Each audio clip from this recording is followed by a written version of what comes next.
આપણે વિક્ટોરિયા પાર્કના આરોગ્ય વનની વનસ્પતિઓનો અભ્યાસ કર્યો અને વનસ્પતિનો ઓળખ કરી. હવે ડૉક્ટર જે.એન. પુરોહિત સાહેબ વનસ્પતિના જે ઔષધીય પ્રયોગો છે આયુર્વેદના દ્રષ્ટિએ એના વિશે વક્તવ્ય આપશે, માહિતી આપશે. ડૉક્ટર જે.એન. પુરોહિત સાહેબ. નમસ્કાર સર. 70મી આપણી વનસ્પતિ પરિચય અને ઔષધીય ઉપયોગીની આ શિબિર છે. 1886ની અંદર તખતસિંહ ગોહિલ સાહેબે આ વિક્ટોરિયા પાર્કનું શરૂઆત કરી હતી અને અત્યારે પણ વર્લ્ડ વાઇઝ સિટીની વચ્ચે આવું સરસ મજાનું એક જંગલ અરણ્ય હોય તેવું બહુ ભાગ્ય જ જોવા મળે. તો આજે આદરણીય શ્રી મેતલિયા સાહેબે 50થી પણ વધારે વનસ્પતિનો આપણને પરિચય કરાવ્યો છે બોટોનિકલ નામ સાથે. ને હવે તેમાંની મુખ્ય વનસ્પતિને આપણે એના ઉપયોગ વિશે થોડી વાતો કરશું. તો સાહેબે આજે પહેલાં વાત કરી છે કડવો લીમડો. કડવો લીમડો અતિશય ગુણકારી છે. ચામડીના રોગની અંદર પણ ઉપયોગી છે. શીતળતા એટલે શરીરની ગરમીને પણ નાશ કરતા છે અને બોડીને ડિટોક્સ કરવાવાળો છે. બોડીની અંદર કોઈ પણ પ્રકારનું પોઈઝન હોય તો એનો પણ નાશ કરે છે. એની લીંબોડીમાંથી તેલ બનાવે છે. ચામડીના રોગમાં ઉપયોગ થાય છે લીંબોડીનું તેલ તરીકે. અને ચૈત્ર મહિનામાં ખાસ આપણને લૂ ના લાગે, ગરમી ના લાગે એના માટે થઈને એના ફૂલને પણ આપણે ઉપયોગમાં લેતા હોય છે. ત્યારબાદ કરંજની વાત કરી તો કરંજ પણ એક એવી વનસ્પતિ છે કે જે લોકોને કાયમી માટે હાઇપર એસિડિટી રહેતી હોય અને વોમિટ જેવું થતું હોય પણ વોમિટ થતી ન હોય તો કરંજનું એક લાંબુ દાંતણ લેવાનું, પહેલાં મોઢું સાફ કરી અને ઉલ ઉતારી નાખવાની, પછી સોટીને ચાવતા એનો રસ ગળે ઉતારવાનો. જેવો એનો રસ ગળે ઉતરે પછી એકાદ ગ્લાસ પાણી પી અને મોઢામાં આંગળી નાખીએ તો વોમિટ થાય અને વોમિટ દ્વારા જેટલું બધું આપણા સ્ટમકની અંદર પિત્ત પીડ્યું હોય એ અમ્લપિત્ત છે એને ઉલટી વાટે બહાર કાઢી નાખે છે. ચર્મરોગની અંદર પણ કરંજ એક બહુ સરસ ઉપયોગી વનસ્પતિ છે. ત્યારબાદ આંકડા વિશે વાત કરીએ તો આંકડો છે ઉપવીસની અંદર જેની ગણના થાય છે પણ 2021ની અંદર રેબિસની અંદર એક હડકવાના કેસની અંદર મેં સારામાં સારું રિઝલ્ટ લીધેલું. માણસને હડકવા શરૂ થઈ ગયો હતો અને હોસ્પિટલની અંદર માણસ એડમિટ હતો ત્યારે આંકડાના દૂધનો પ્રયોગ કરી અને એમને રેબિસ એટલે હડકવામાંથી મુક્તિ મળેલી. ઘણા લોકોને લાંબા સમય સુધી મેલેરિયા થતો હોય છે અને મેલેરિયા જલ્દી જતો ન હોય તો આવા લોકોએ એક ગ્લાસ દૂધની અંદર એક નાનો એવો આંકડાના ફૂલવડાનો પેલો ટુકડો લઈ અને એ ટુકડાને એની અંદર હલાવતા એનું પનીર ટાઈપનું એક પેંડા જેવું બની જાય. એ પેંડાનું સેવન કરવાથી 7-8 વર્ષ સુધી મેલેરિયા જેવો, ડેન્ગ્યુ જેવો રોગ આપણી નજીક પણ નથી આવી શકતો. આટલા સરસ મજાના ગુણ છે એ આંકડાની અંદર છે. ત્યારબાદ કઠગુંદી. કચ્છની અંદર એક ભાઈ આ કઠગુંદીનો પ્રયોગ કરેલો અને કઠગુંદીના ફળ વ્યવસ્થિત રીતે ખાય અને ઉઠબેસ કરવાથી કાર્ટિલાજ લોસ થયા હોય અને જેને ઘસારા આવી ગયા હોય એ ઘસારા પાછા ઇમ્પ્રૂવ નથી થતા પણ કઠગુંદીના ગુલાબી નાની બુંદી જેવા ફળ આવતા હોય આનું સેવન કરવામાં આવે તો આપણને જોઈન્ટ રિપ્લેસમેન્ટમાં થોડો સમય મળી શકે અને દુખાવામાં રાહત આપે. કઠગુંદી એટલે ગુંદીનું લાકડું એકદમ ચિકાસયુક્ત હોય છે. પહેલાંના જમાનામાં એના ઢોલિયા બનાવવામાં આવતા. 1 પેઢી 2 પેઢી 3 પેઢી સુધી આવા ઢોલિયા ચાલી શકતા હતા. એવી સરસ મજાની કઠગુંદી છે. ત્યારબાદ આપણે દાડમની વાત કરશું તો દાડમ છે ને એ હૃદય રોગની પણ એક વનસ્પતિ છે. તાત્કાલિક છાતીમાં દુખાવો થતો હોય હોસ્પિટલ સુધી પહોંચીએ પહેલાં જો ઘરમાં દાડમ હોય તો એનો રસ કાઢી અંદર સાકર નાખીને પીવાથી દુખાવામાં, હાર્ટના દુખાવામાં રાહત મળે. હોસ્પિટલ સુધી આપણે પહોંચી શકીએ. દાડમનો એક બીજા મોટો ગુણ છે એની છાલમાં. એની છાલને ઉકાળી અને ઓછામાં ઓછું 2 ગ્લાસ પાણી ધીમે ધીમે પી આગલા દિવસે પેટ સાફ કરી અને ઉપર તલનું તેલ પીવડાવવામાં આવે. નાનું બાળક હોય તો ઓછું, મોટું હોય તો 2-3 ચમચી તેલ પીવડાવતી બીજે દિવસે નરી આંખે જોઈ શકીએ એ રીતે કૃમિને બહાર કાઢી નાખવાની તાકાત દાડમમાં હોય છે. મોરડની ભાજી એટલે એની અંદર પ્રચુર માત્રામાં સોલ્ટ છે. જે લોકોને બીપી લો રહેતું હોય અથવા તો જે લોકોને વારંવાર સોડિયમ લો થઈ જવાનું થતું હોય અથવા જે લોકોને વધારે પડતી સોડિયમ લોના કારણે દિવસમાં ઊંઘ આવતી હોય આવા લોકો મોરડની ભાજીનું સેવન કરે તો પ્રફુલ્લિતતા મળે, સ્ફૂર્તિ આવે, એક્ટિવ થવાય, બ્રેનને પણ એક્ટિવ કરવાવાળી છે. અને જે લોકોને હાઈ બીપી રહેતું એવા લોકોએ સમજણપૂર્વક એનો ઉપયોગ કરવો જોઈએ. પીલુડી વિશે સાહેબે વાત કરી તો પીલુડીમાં એક મોટો ગુણ છે બોડીને ડિટોક્સ કરવાનું. એ પીલુડીના પાંદને સવારે 2 કે 3 પાન ચાવી જવા અને સ્વાનુભૂત મારો પ્રયોગ છે. કોઈ પણને પ્રયોગ કરવો હોય તો ખોટી ઉધરસ આવતી હોય ને ખૂબ ઉધરસ હોય તો નજીકમાં કોઈ પણ પીલુડી મળે તેના 3-4-5 ચાવીને ખાવાથી 15 થી 20 મિનિટમાં ઉધરસ બંધ થઈ જાય છે અને બોડીની અંદર કોઈ પણ પ્રકારનું ટોક્સિન હોય તો એ લીવરના ટ્રેક ઉપર થઈને યુરિન દ્વારા એને બહાર કાઢી નાખે છે. જે લોકોને ટ્યુબરક્લોસિસ એટલે ટીબીના પેશન્ટને પણ આપવામાં આવે તો એના કફમાં પીલુડીથી ખૂબ આપણને રાહત મળતો હોય છે. ત્યારબાદ ગુગળની સાહેબે વાત કરી તો ગુગળનો ધુમાડો મોઢામાં ન જાય એવી રીતે કાળજી રાખી અને ગુગળનો ઉપયોગ કરવો જોઈએ. પહેલાંના જમાનામાં જેથી આપણી પાસે એગ્રોની દવાઓ નહોતી અને શાકભાજીની અંદર સડો આવતો હતો કે કોઈ પણ મોલાત આપણી દેશી ભાષામાં કહીએ તો ઉજરે નહીં, તો એને અવરાણનો પવન એટલે પશ્ચિમનો પવન હોય એ દિશામાંથી ગુગળનો ધુમાડો કરવામાં આવે તો શાકભાજીની અંદર સડો ના આવે. ગુગળ એક પવિત્ર વનસ્પતિ છે જેનો ધૂપ ખાસ કરીને મંદિરોમાં પણ આપણે એનો કરતા હોઈએ છીએ અને આયુર્વેદિકની અનેક પ્રકારની ગોળીઓ હોય છે અને ગુગળની અંદર બનાવવામાં આવે તો લાંબો સમય રહી શકે છે. મહાયોગરાજ ગુગળ આજથી 15 વર્ષ પહેલાં એક વખત ગૌમૂત્રની સાથે મેં બનાવેલો 10 વર્ષ સુધી એની અંદર એની તાકાત પણ એટલી જ હતી અને ગૌમૂત્રની સ્મેલ આવતી. તો ગુગળ એક દવા તરીકે ખૂબ જ ઉપયોગી છે. તેમજ ચામડી ઉપર તરત આવે છે અને ગુગળની કોઈ પણ બનાવટ છે વૃકો એટલે કિડનીના ફિલ્ટરમાં થઈને પાસ થાય એટલે એની અંદર રક્તસ્રાવને કારણે કોઈ પણ પ્રકારની જમાવટ હોય તો એ પણ કાઢવાની તાકાત આપણો ગુગળ ધરાવતો હોય છે. અશોક એટલે ખાસ કરીને અશોકારિષ્ટ બહેનો માટેની બેસ્ટ મેડિસિન છે. શ્વેત પ્રદર, રક્ત પ્રદર અને સાદા પ્રદર આવા પ્રકારના જે ગાયનેક પ્રોબ્લેમ્સ હોય અને વારંવાર જેને ટ્રેક ઉપર અને ઇન્ફેક્શન થઈ જતું હોય, બેક્ટેરિયલ ઇન્ફેક્શન યુટ્રસની અંદર પણ થતું હોય તો અશોકારિષ્ટનું સેવન કરવામાં આવે તો વ્યવસ્થિત રીતે આપણને આપણને પરિણામ મળતું હોય છે અને ખૂબ જ ઉપયોગી છે.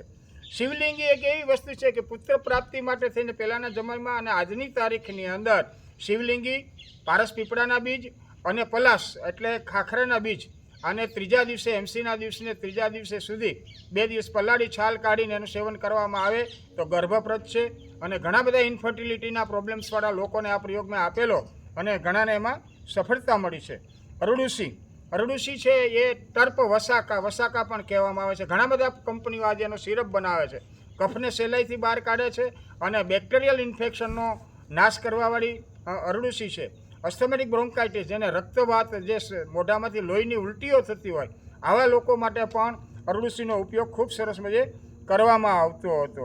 ત્યારબાદ બેલકા જ્યુસ તરીકે યુપીની અંદર પ્રખ્યાત છે. આપણા માથા જેવડા મોટા મોટા બિલા હોય છે અને એનું જ્યુસ બનાવી અને ગરમીની અંદર ખાસ કરીને બહારના લોકો જ્યુસ તરીકેનો ઉપયોગ કરતા હોય છે. બીલી શીતળ છે. સાથે સાથે કોલાઇટિસ મેડિસિન છે. જે લોકોને વારંવાર લેટ્રિન જવું પડતું હોય અને વધારે પડતી લેટ્રિનમાં દવા આપવામાં આવે તો વધારે પડતી કબજિયાત થઈ જાય અને કબજિયાત ન હોય ત્યારે વધારે પડતું એમને ડાયરિયા થતો હોય. આવા લોકોને બિલવાદી ગુટ્ટીનો પ્રયોગ કરવામાં આવે તો ધીમે ધીમે કોલાઇટિસ જેવા આપણા આંતરડાના રોગોની અંદર પણ બીલી આપણને ખૂબ જ ઉપયોગી છે. ત્યારબાદ આપણે આંબાની વાત કરીએ તો આંબા વિશે આપણે બધા જાણીએ જ છીએ પણ એની ગોઠલીના અસંખ્ય ગુણધર્મ છે. પ્રદરની અંદર આપી શકાય, ગર્ભિણીને ઉલટી થતી હોય તો આપી શકાય, ઝાડાની અંદર પણ એનો ઉપયોગ થઈ શકે. નાના બાળકને ખૂબ ઝાડા થયા હોય ને આપવામાં આવે તો એના ઝાડાની અંદર પણ કંટ્રોલ કરે છે. તુરો રસ વધારે હોવાને કારણે ગર્ભિણીને આપવાથી ગર્ભિણીને ઉલટીને પણ બંધ કરવાના ગુણધર્મ એની અંદર છે. રક્તચંદન, રંતાંજલિ પણ એને કહેવામાં આવતી હતી. પહેલાંના જમાનામાં ગાલ પિછોડિયાના આવા ઘણા બધા પ્રકારના મોઢા ઉપરના સોજા આવે તો રક્તચંદન ઉતારી અને લગાડવામાં આવે અને રક્તચંદન લગાડવાથી સોજાને ઓછો કરે અને ચંદન એકદમ શીતળ હોવાને કારણે કોઈપણ જગ્યાએ સોજો અથવા વેદના થતી હોય તો ત્યાં પણ એને લગાડી શકાય. ત્યારબાદ રક્તારોહિતની અંદર ઘણા બધા લોકો છેતરાતા હોય છે અને લોકો એને છેતરતા હોય છે. રક્તારોહિતની અંદર એવો ગુણ છે કે એમાં તમે ખીલી મારી દો તો 3 મહિનાની અંદર ખીલી પીગળી જતી હોય છે. એવી જ રીતે જનરલ આયુર્વેદ શાસ્ત્રના નિયમ પ્રમાણે રક્તારોહિત આપણા શરીરની અંદર ચામેલી ચરબીની અથવા તો રક્તની ગાંઠો હોય તો એને પીગાડવાનો ગુણધર્મ ધરાવે છે. એટલું એની અંદર એસિડિક ગુણધર્મ હોવાને કારણે ગાંઠોમાં ખૂબ સરસ ફાયદો કરે છે. વૈદ્યોના માર્ગદર્શન સિવાય રક્તારોહિતનો પ્રયોગ કરવો નહીં, નહીંતર લોહીની ઉલટી અથવા ઝાડા એટલે ડાયરિયા પણ થઈ શકે છે. ત્યારબાદ ઉમરો એક એવી વનસ્પતિ છે કુષ્ઠરોગની અંદર પણ એનો ખૂબ જ પ્રયોગ કરવામાં આવે છે અને સર્વિત્ર કુષ્ઠની અંદર એનો અર્ક કાઢી અને એના અર્કને આપણે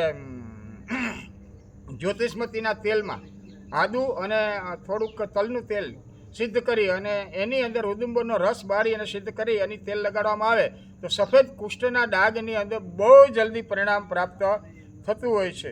ખેર, ખદીર, ખેરિયો કાથો.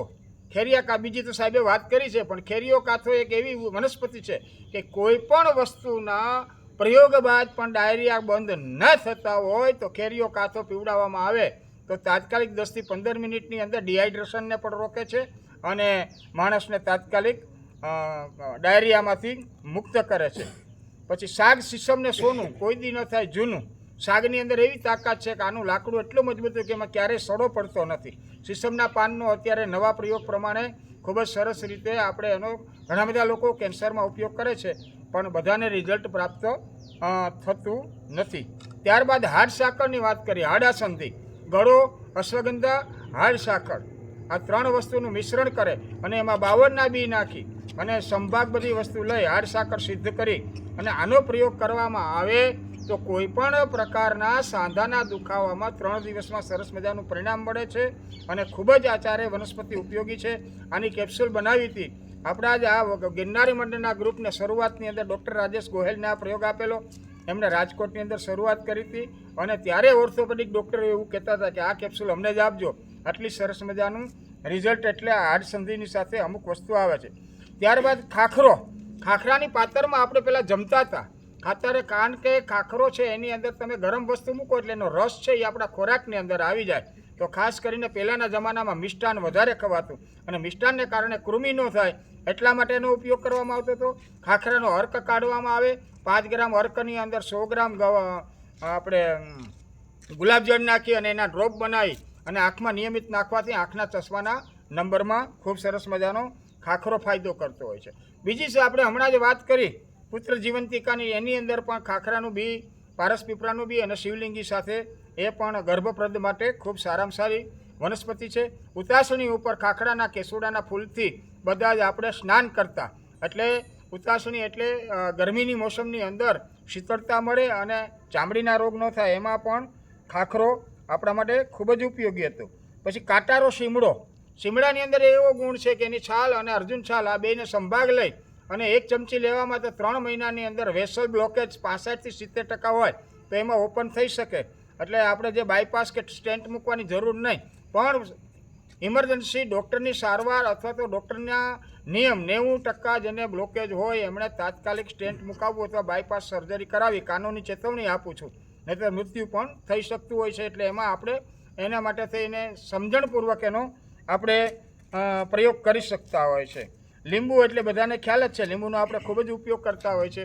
વિટામિન સી છે, તાત્કાલિક સ્ફૂર્તિ લાવવાવાળું છે અને શરીરની ગરમીની અંદર પણ આપણે લીંબુ શરબત પીવામાં આવે તો ડિહાઇડ્રેશનની અંદર આપણે લીંબુ નાખી એની અંદર સાકર નાખી અને મીઠું નાખીને શરબત પીવાથી ડિહાઇડ્રેશન એટલે ડાયરિયા.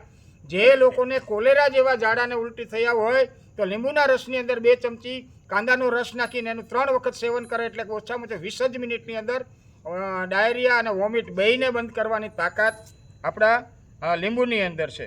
ત્યારબાદ ગરમાળો. ગરમાળો છે ને એ શસ્ત્રનો ઔષધ છે. ધીમે ધીમે ધીમે ધીમે આંતરડાની અંદરથી ખોતરીને મેંદાનું વધારે સેવન કર્યું હોય અથવા તો વધારે પડતું ઈસબગુલનું સેવન કરવાને કારણે લાર્જ ઇન્ટેસ્ટાઇનની અંદર એક પ્રકારનું કોટિંગ થઈ ગયું હોય તો એ જામેલા મળને ધીમે ધીમે ખોતરીને કાઢી નાખવાવાળો નિર્દોષ ગરમાળો 2 દિવસના બાળકને મળ ન કર્યું હોય તો ત્યાંથી લઈ અને 80 વર્ષ સુધી આપણે એનો ઉપયોગ કરી શકીએ એટલી સરસ મજાની દવા એટલે આપણો ગરમાળો છે. ત્યારબાદ ચિત્રકાદી વટીની સાહેબે બહુ સરસ વાત કરી હતી. પીસીઓડી એટલે જે બહેનોને યુટ્રસની અંદર ઓવરીઝની અંદર એક ગાંઠ થતી હોય જેને પીસીઓડી કહેવામાં આવતી હોય છે, chronic pulmonary sits of disorder. તો એ ગાંઠને કારણે માસિક અનિયમિત થઈ જતું હોય છે અને એને કારણે બાળકની શક્યતા ઓછી હોય છે. ત્યારે સાહેબે હમણાં 2 વસ્તુ આપણને બતાવી, એમાંથી કુમારી આસવ એની સાથે ચિત્રકાદી વટીનું 1 મહિનો સેવન કરવામાં આવે તો સીટ્સ પાણીની જ હોય છે, એના ઓપરેશનમાં ડ્રિલિંગ કરીને એને ફોડી નાખતા હોય ડૉક્ટર. એ કાંઈ કરવું ન પડે, સીટ્સ એની મેળે ઓગળી જાય છે અને મેન્સિસ આવે છે અને સાયકલ રેગ્યુલર કરવામાં મોટામાં મોટો ચિત્રકનો આ ગુણ છે. ત્યારબાદ સતાવરી. સતાવરી એક એવી વનસ્પતિ છે કે પેપ્ટિક અલ્સર, યુટ્રસ આપણા સ્ટમકની અંદર કોઈ પણ પ્રકારના અલ્સર થયેલા હોય અને એમને ધીમે ધીમે ધીમે ધીમે સતાવરી ઉપર જ ખાલી કોઈ પણ પ્રકારનો ખોરાક બંધ કરીને સેવન કરાવવામાં આવે ઘી સાથે તો પેપ્ટિક અલ્સરનું કોઈ દવા નહીં હોવાથી એમાં ખૂબ જ સરસ મજાનું પરિણામ આપે. સ્તનજન્ય છે, જે બહેનોને બાળકના જન્મ પછી ફીડિંગ કરવા માટે મિલ્ક પ્રોસેસ ઓછી હોય આવા બહેનો પણ જો શતાવરીનું સેવન કરે અને ઉપરથી એક મુઠ્ઠી બાજરો ખાય તો 2 કે 3 દિવસની અંદર એમની બધી હોર્મોન્સ એ બેલેન્સનું બેલેન્સ થાય અને ધીમે ધીમે મિલ્ક રેગ્યુલર આવવા માંડવાવાળી શતાવરી છે. જે લોકોને વજન ઓછું હોય, શરીરની અંદર ગરમી હોય, આવા લોકો પણ જો શતાવરીનું સેવન કરે તો ધીમે ધીમે વજન પણ વધારવાવાળી શતાવરી છે અને એકદમ શીતળ ગુણધર્મ ધરાવતી આ આપણી શતાવરી છે. ત્યારબાદ આપણે વાત કરીએ તો હરડે ન તો તતો ગ્રહે ન તો માતા તસ્ય માતા હરિતકી. નાનું બાળકની માં ગુજરી ગઈ હોય તો એને બાળકને હરડેનો ઘસારો કરીને આપવામાં આવે તો માતાના દૂધમાંથી જે આહાર, અત્યારે તો ઘણું બધું આપણને મળે છે, પણ માતાના દૂધમાંથી જેટલું આપણને શક્તિ મળતી હોય આવી શક્તિ આપનાર હરડે, હરડા બેડા આમળાનો ત્રિફળામાં ઉપયોગ થાય છે. ત્રિફળા 2 પ્રકારના હોય છે, એકમાં સંભાગ લેવાના હોય છે અને એકમાં દુપ્પટ લેવાના હોય છે. એટલે ત્રિપલ એટલે કે 100 ગ્રામ હરડે, 200 ગ્રામ બેડા અને 300 ગ્રામ આમળા નાખીને પણ એક પ્રકારના ત્રિફલા બનાવવામાં છે. આ ત્રિફલાનો મેં પ્રયોગ કરેલો છે ત્રિપટવાળાનો. એ ખાસ કરીને જે લોકોને થાઇરોઇડ હોય આવા લોકો મધ સાથેનું સેવન કરે તો થાઇરોઇડ ગ્લેન્ડ ઉપર અને મેટાબોલિઝમ પર એની સરસ એક ઇફેક્ટ આવે. એટલે થાઇરોઇડમાં પણ સારામાં સારું આપણને ગુણધર્મ આપતું હોય છે. ભૂતમાં પીપળામાં ભૂત છે આવું લોકોની માન્યતા એટલા માટે રજૂ કરવામાં આવી. જો પીપળામાં ભૂત હોય તો ગીતાની અંદર ભગવાન એવું ન કહે કે વૃક્ષમાં પીપળો હું છું, ભૂત હોય જ નહીં. પણ આવી સરસ મજાની વનસ્પતિનું કોઈ છેદન ન કરી નાખે, એને કોઈ કાપી ન નાખે. એટલે પીપળામાં ભૂત હોય એવી માન્યતા રાખી અને આ વનસ્પતિને બચાવવાનું મુખ્ય કારણ એ હતું કે સર્પદંશની અંદર એના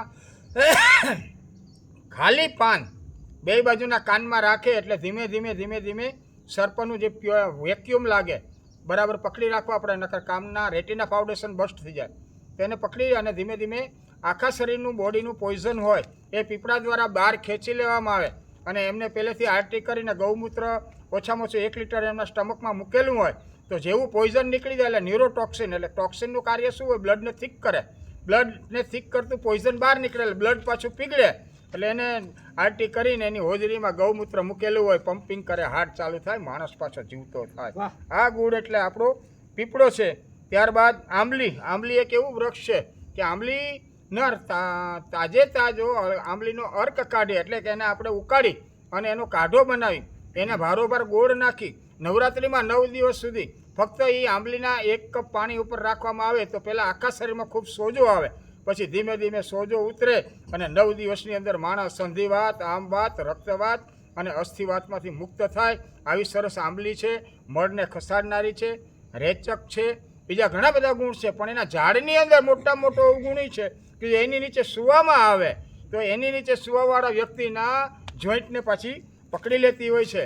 તો આ રીતે આજના દિવસે આપણા 70મી શિબિરની અંદર આપણે વનસ્પતિ પરિચય સાહેબે ખૂબ સરસ કરાવ્યો અને વનસ્પતિ ઉપયોગ તરીકે આજના દિવસને હું અહીં પૂર્ણ કરું છું. સર્વત્ર સુખિનઃ સંતુ સર્વે સંતુ નિરામયા સર્વે ભદ્રાણિ પશ્યન્તુ મા કશ્ચિત દુઃખમાપ્યુનાથ. ઓમ શાંતિ શાંતિ શાંતિ.